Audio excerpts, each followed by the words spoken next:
everyone, my name is Sterling Abdullah, and thank you for joining me during my informative speech entitled Innocence and Race. In the criminal justice system, evidence, eyewitness testimony, and alibis are the three most important factors in determining guilt. But what happens when race and socioeconomic status become the deciding factor?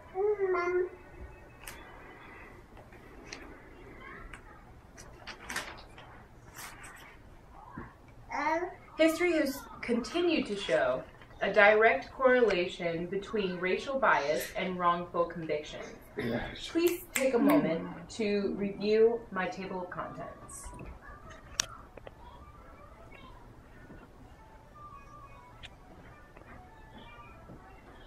The criminal justice system in the United States has maintained a systematic event of injustice and inequality through profiling, mandatory minimums, and also using the poor and the impoverished as easy targets. This draws into question whether the causes of the cases of mistaken identity are really racial discrimination through social agreement.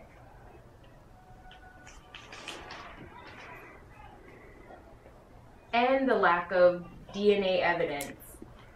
The prevalence of bias during jury selection also has riddled the already fragile relationship between the law enforcement and community. Here is a list of words that are located within the presentation, but because of time, I will only define a few that are not common knowledge. For example, phenotype. Phenotype is defined as a set of observable characteristics in which the individual presents in reaction to their genotype and the way it is affected by the environment. Exoneration.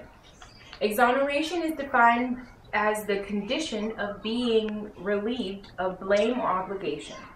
Social agreement is based solely on social constructs and not on fact. And recidivism.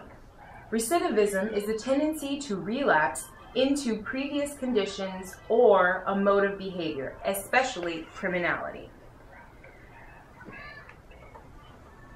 The U.S. white patriarchal society, after the abolition of slavery in 1865, redefined the lawless savages as third-class citizens.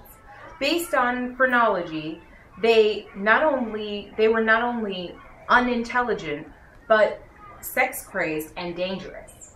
The criminal justice system became a model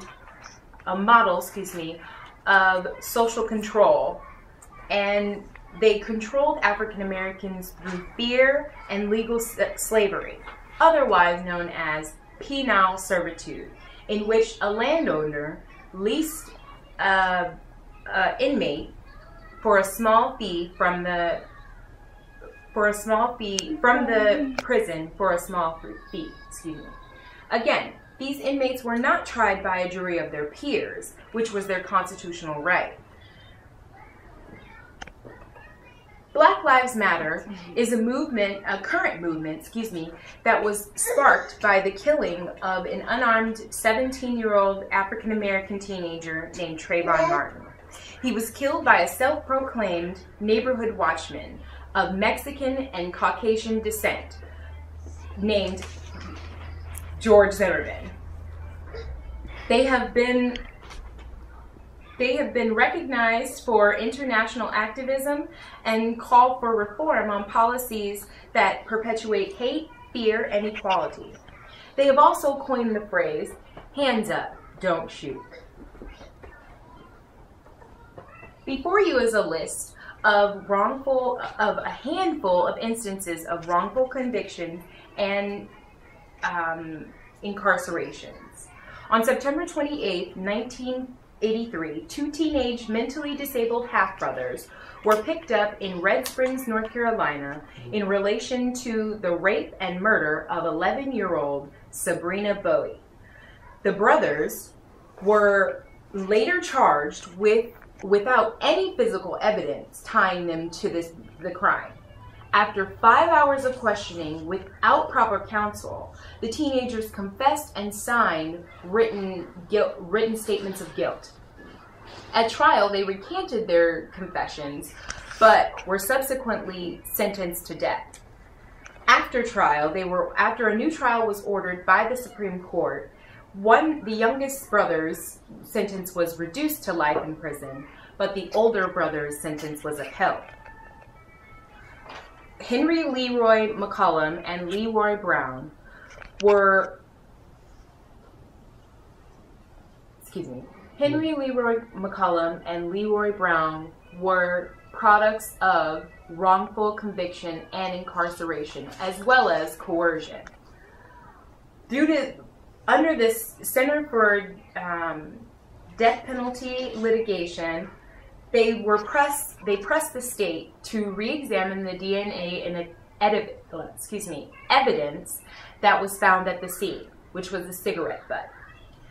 Powered by the Innocence Project of the North Carolina Innocence Inquiry Commission, they gathered the evidence during the investigation, which resulted in excluding the two brothers. 30 years after they were convicted, the brothers were completely exonerated. The Innocence Project was founded in 1992 by Barry Scheck and Peter Newfield.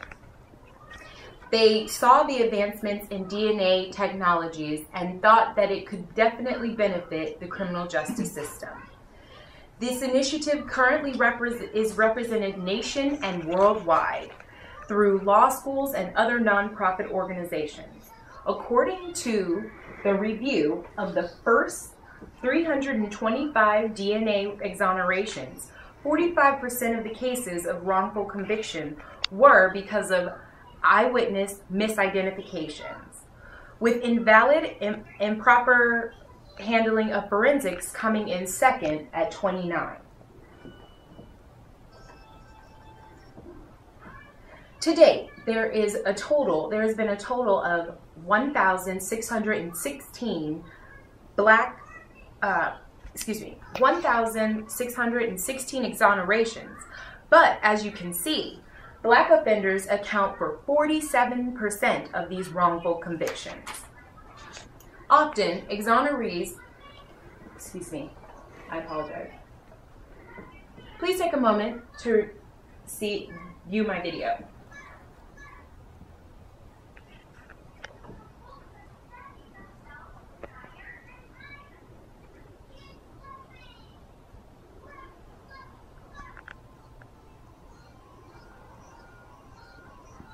Okay. I apologize for the technical difficulties.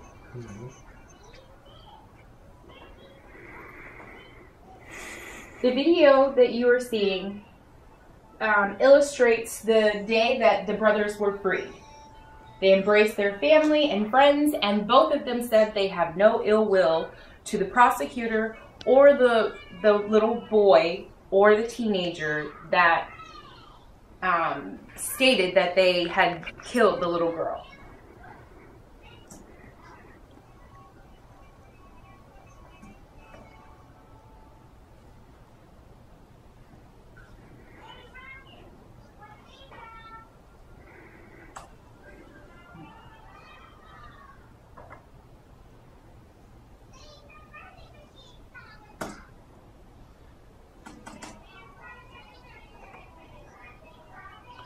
In conclusion, often exonerees are freed without basic resources to survive and succeed on their own. Only 30 states in the United States have statutes of compensation for these individuals. Recidivism is a great concern, but minimal in the relation to the original crime that was committed. Many are still forced to register as sex offenders, even though they prove beyond a reasonable doubt that they are innocent. This, along with years of loss and pain, have stricken these individuals into sometimes taking their own lives. Please take a moment to review my sources. Are there any questions? Thank you for tuning in with me and listening to my presentation.